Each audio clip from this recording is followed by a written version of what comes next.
सारी की सारी खलबली धोले मुस्सों को है, ये सारी की सारी खलबली राजनीतिक रोटी सेकने वालों को है। जो मेरे ऊपर आरोप लगाए उनके सबूत उनके पास हैं। तो वहां दीपक लगाकर दादा काला पीर में मेरे इल्जाम लगा। काला पीर की समाधि पर आकर के एक आटे से दीपक बनाए, आटे का दीपक बना करके और उसके अंदर घी। जो 2 कोटि के लोग मेरे ऊपर इल्जाम लगा रहे हैं, नशेड़ी ऊत की गोरक्षनाथ जी महाराज की जय हो, पूज्य गुरुदेव नंदाई नाथ जी महाराज की जय हो। प्रिय ग्रामवासियों, जैसा कि आप जानते हैं कि ये जो वितंडा खड़ा हुआ है, ये अचानक आकस्मिक रूप से बहुत सोची समझी साजिश के तहत हुआ। ये लड़ाई कोई नई लड़ाई नहीं है। दादा गुरु सुरजाई नाथ जी को जब गद्दी पर बिठाया गया तब भी कुछ इस प्रकार के लोगों ने वितंडा खड़ा किया कि नहीं किया? एक आवाज में बताइएगा जरा।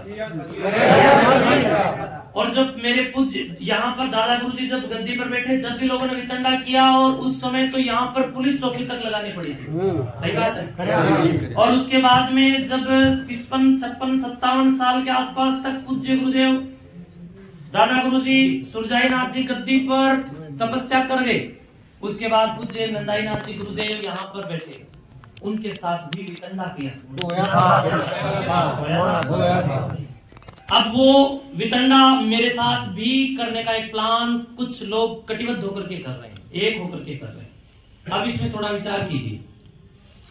आप लोग ये चाहते हो भी मठ की सामग्री को या मठ की संपत्ति को कोई नुकसान पहुंचाए तो मैं चुप रहूं? जो व्यक्ति इल्जाम लगा रहे हैं उनकी वीडियो मेरे पास है, मैं सारे आप लोगों को दूंगा, सारे पत्रकार भाइयों को दूंगा। उसमें पंचायत का ट्रैक्टर भी आपको दिखेगा।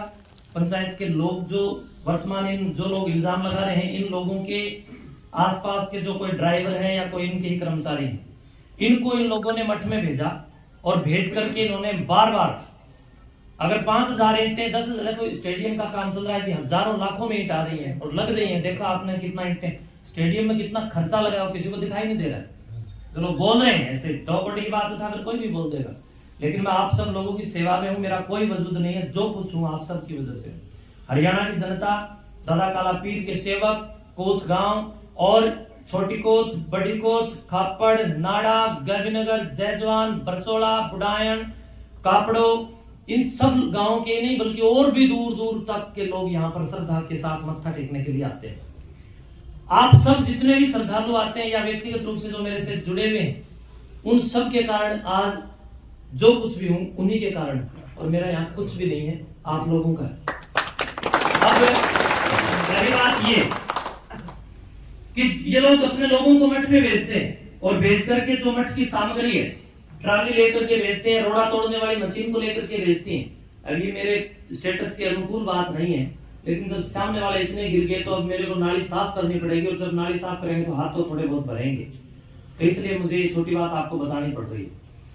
इन लोगों ने भेज करके कुछ लोगों को स्टेडियम के अंदर जितने भी 1 नंबर ईंटों के चट्टे लगे, बड़ी तादाद में ईंटों के मेरे से बिना इजाजत लिए, मेरे संज्ञान में बिना डाले हुए, क्या ये ग्राम पंचायत का काम है कि वो पंचायत के काम में मठ की सामग्री को, नई ईंटों को बड़ी मात्रा में रोड़ा मशीन तोड़ने वाली मशीन लगा करके तोड़े और तोड़ करके ले जा करके कागजों में तो पैसे पंचायत के लगे दिखाए और माल लग रहा है मठ का? तो ये सही है क्या? वो वीडियो मेरे पास उपलब्ध है, मैं सारे पत्रकार बंधुओं को दूंगा, आप लोग प्लीज इसके साथ इसको संलग्न कीजिए। और जब सरपंच महोदय तो नहीं, उनके प्रतिनिधि महोदय से मैंने संपर्क किया तो उन लोगों ने एक दिन मेरे से मिलकर के मुझे कहा कि मैं तो गांव का राजा हूँ। मैंने कहा तू गांव का राजा होगा, मठ का राजा नहीं। मठ का राजा तो महाराज दादा काला पीर समाधि वाला है और उनके सेवक हम बैठे हैं। मठ की एक कंकर भी तूने अगर छुई तो मुझसे जरूर पहले संपर्क करेगा। पूछ करके कुछ भी ले जाए, कोई बात नहीं, मेरे से पूछ लो, पूछ करके कुछ ले जाना, सहयोग करूंगा मैं। लेकिन इन लोगों ने बिना पूछे मठ की सामग्री को बार बार क्षतिग्रस्त करने का और उठा करके ले जाने का काम किया। उसकी 1-2 वीडियो भी हमने बनवाई, वो मेरे पास है। बार बार परेशान करने का इन लोगों ने कोई कमी किसी प्रकार से नहीं छोड़ी, बल्कि इन लोगों ने जब ये कार्यक्रम हम करने लगे तो इन्होंने इनसे प्रशासन ने अनापत्ति पत्र मांगा था कि भाई काम हो रहा है, मठ का अच्छा काम हो रहा है, इस पर एक अनापत्ति पत्र दे दीजिए, फॉर्मेलिटी होती है जो पंचायतों में देनी होती है। लेकिन बंधुओं उस कार्यक्रम के लिए भी आपत्ति पत्र दे दिया, लिख के दे दिया कि इस कार्यक्रम से हम सहमत नहीं है। मठ के साधुओं के साथ और गांव वालों के साथ केस मुकदमे चल रहे हैं। मैं आप सबकी टांग नीचे को निकल जाऊंगा, उन लोगों की भी टांग नीचे को निकल जाऊंगा अगर मेरा किसी के साथ एक मुकदमा गांव राम के साथ चल रहा। क्यों लिखा इस बंदे ने झूठा? जो भी मुकदमे चल रहे हैं वो पुलिस के साथ इन लोगों के चल रहे हैं, मेरे साथ किसी का कोई मुकदमा नहीं चल रहा। मैंने जिस पर भी कोई मुकदमा किसी भी, अरे मेरे सर पर कुल्हाड़े मारने वाले लोगों को भी मैंने गांव राम के कहने से माफ कर दिया। इससे ऊपर मेरे से और क्या चाहिए? मेरे पास मेरे तन के ऊपर जो कपड़ा ये भी आपका ही दिया हुआ, कुछ भी मेरा नहीं है, सब कुछ आप दे रहे हो। और जब मेरा ब्लड निकल रहा है, सर फट के इतना मरनासन हूं, और जब मुकदमा दर्ज होता है थोड़े दिन बाद आप लोग कहते हो जी माफ कर दीजिए, मैंने वो भी गांव राम पे छोड़ दिया। गांव राम ने जो भी मुझसे कहा आज तक, बताओ मैंने कौन सी टाली? आप वही पंचायती लोग बैठे हो, बताओ कोई टाली हो तो बता दो। अगर ताली मैंने नहीं टाली गांव राम की। और एक बात और, जब आज मुझे नाली साफ करनी पड़ेगी तो घर से ही करूंगा। लिख के देते हैं कि साधुओं और गांव वालों पर केस चल रहे हैं और दंगा होने की संभावना है। बताओ ये कौन सी दंगा होने की संभावना थी? गांव राम हाथ उठा के बताओ, थी कि नहीं थी? दंगा होने की संभावना थी कि नहीं? तो ये गलत किया कि सही किया? क्या लोगों को गुमराह किया कि नहीं किया?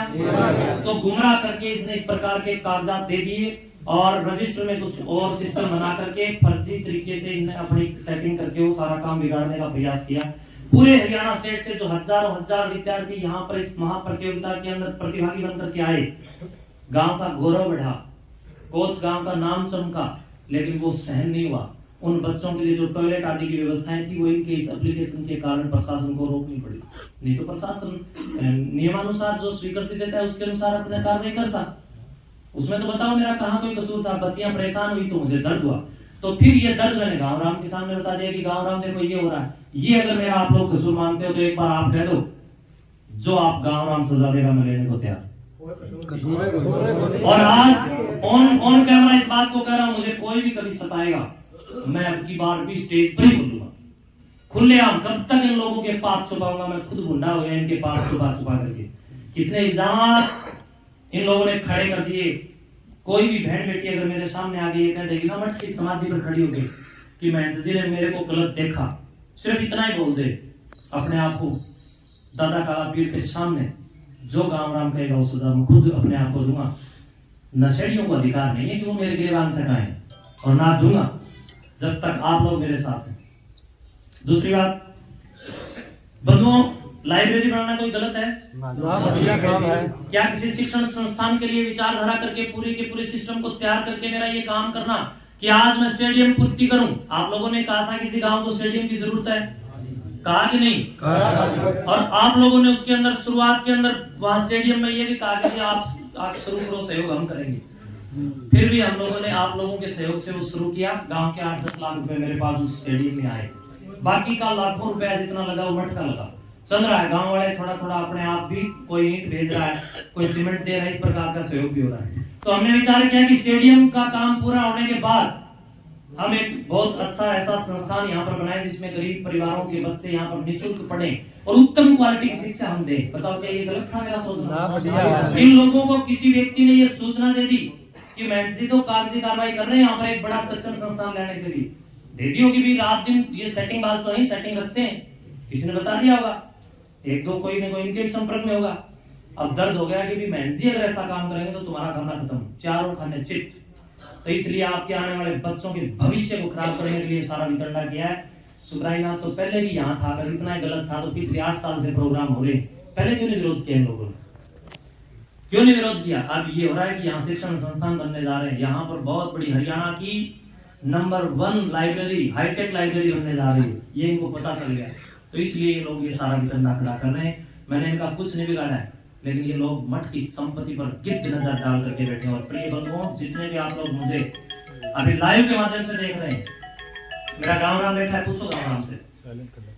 कुछ ऐसे लोग हैं जिन्होंने पहले अपने रिश्तेदारों के अंदर किसी भी प्रकार से जाकर के उनकी जमीन को खुर्द-बुर्द करने और बेचने का काम किया, और उसके बाद खुद की भी जमीनें बेच दी, और उसके बाद रुका नहीं गया, फिर गांव में भी उन्होंने 1-2 किले के अंदर गड़बड़ की।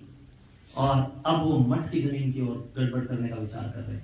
चारों ओर से ये वितंडा, भूमाफिया, नशा माफिया और शराब और समय के बढ़ोतरी के माध्यम से समाज को लूटने वाली मानसिकता का है। ये लड़ाई किताब और शराब के बीच की है। अब आप सुन लो, शराब चाहिए तो जो हो गए और किताब चाहिए यानी आने वाली पीढ़ी को मोटिवेट समय समय पर करना, नशे से बचाना, अच्छी शिक्षाओं से प्रेरित करना चाहिए। तो आप लोग सुप्राई नारायण आपकी सेवा में किया।